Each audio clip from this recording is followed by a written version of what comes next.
ألم تر إلى ربك كيف مد الظل ولو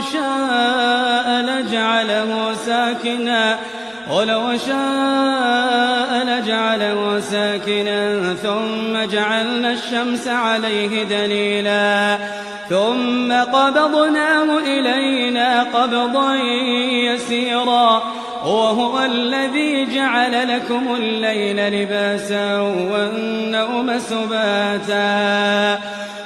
الذي جعل لكم الليل لباسا والنوم سباتا وجعل النهار نشورا